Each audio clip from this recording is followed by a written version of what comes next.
यहाँ पर उपस्थित सभी अच्छे कलमकारों को और गीतकारों को मेरा प्रणाम। एक मुक्तक के साथ शुरुआत करता हूँ और उसके बाद एक कविता सुनाकर अपनी जगह लूंगा। इस मुक्तक की भूमिका यह है कि हमारे जीवन में कई बार क्या होता है कि हम कुछ अच्छा करने का प्रयास करते हैं तो कुछ लोग हमें हतोत्साहित करते हैं, हमारी टांग खींचने का प्रयास करते हैं। और उनके लिए ये मुक्तक कहा है, सुनिएगा कि कुछ लोग जो प्रतिभा में पीछे हैं, पीठ के पीछे बात करेंगे, पीठ पीछे षड्यंत्र रचेंगे, पीछे से ही घात करेंगे। कैसे तुम्हें गिराया जाए यह प्रयत्न दिन रात करेंगे, पीछे पीछे ये सब करते पीछे ही जन्मजात रहेंगे। पर विचलित ना होना तुम, ये तो रीत पुरानी है। गज चलता है श्वान भोंकते, क्या ये नई कहानी? गज चलता और श्वान भोंकते, क्या ये नई कहानी है?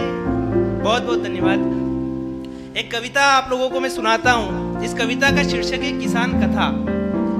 और हर कोई यहाँ पर जो उपस्थित है वे और हम सभी किसी न किसी रूप में किसान और किसानी से जुड़े हुए रहते हैं। प्रत्यक्ष रूप से हो सकता है, अप्रत्यक्ष रूप से हो सकता है।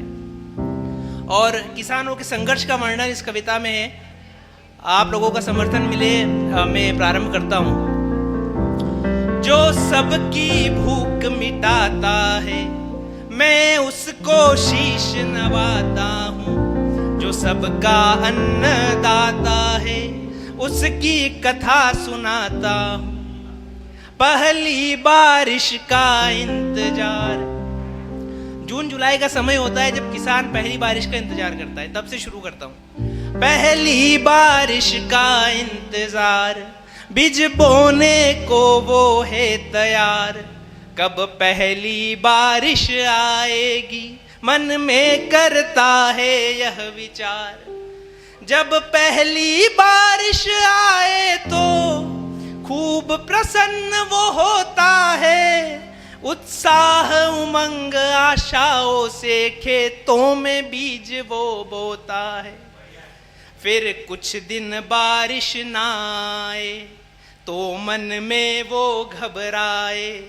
कुछ दिन बारिश और न आई, बीज ये कैसे उग पाए। कम होती वर्षा को देख उसकी बेचैनी बढ़ जाती है। जब उसकी आंखों के आगे उसकी फसलें मुरझाती है। सामान्य वर्षा हो जाए तो पौधा ठीक से बढ़ जाता है। और अतिवृष्टि हो जाए तो बीज मिट्टी में सड़ जाता है। पौधा जो अगर बढ़ भी जाए और कीड़े उसमें लग जाए, दवाई छिड़के खूब जतन करे, तब जाकर फसलें लहराए। लहलहाती फसलों को देख वो मन ही मन हर्षाता है। कुछ धन इस बार कमाऊंगा ऐसा अनुमान लगाता है।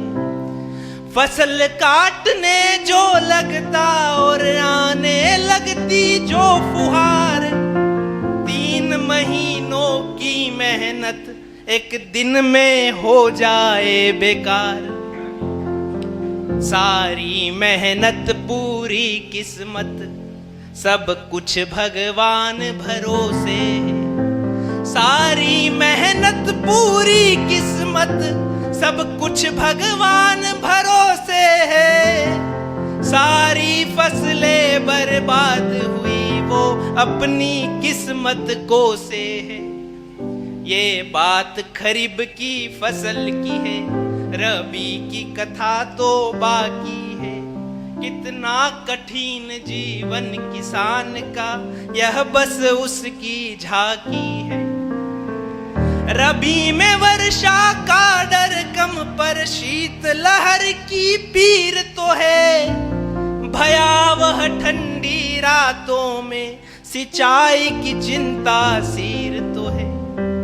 भीषण ठंडी रातों में जब हम रजाई ओढ़ के सोते हैं, लाखों किसान भाई तब खेतों में जग रहे होते हैं। इतने कष्टों पर भी यह बात उसके मन में खल जाती है, जब बेहद सर्द रात में पकती फसलें जल जाती है। जो लोग किसानी से जुड़े हैं वो ये बात जानते हैं कि जब अत्यधिक ठंड होती है और जब फसल पक रही होती है, उसमें दाना पड़ रहा होता है, तब अगर बहुत सर्दी हो तो वो उसका विकास रुक जाता है या फिर वो बढ़ता ही नहीं है। इसे जल जाना कहते हैं। घोर गर्मी में काम करे, हर दिन खेतों के नाम करे, तब जाकर कुछ अर्जित हो और उनके घर का पेट भरे। इतना करने पर भी फसल के मूल्य नहीं मिलने का गम। मूल्य सिर्फ तब मिलता है जब उत्पादन ही होता कम। किसान के जीवन संघर्षों का ना कोई सानी है। कितने हैं उपकार हम पर, बात क्या हमने जानी है। उनका जीवन सुखमय हो, ईश्वर से ये अर्ज लगाई है। जो सबकी है भूख मिटाता, उसकी कथा सुनाई है। बहुत बहुत धन्यवाद।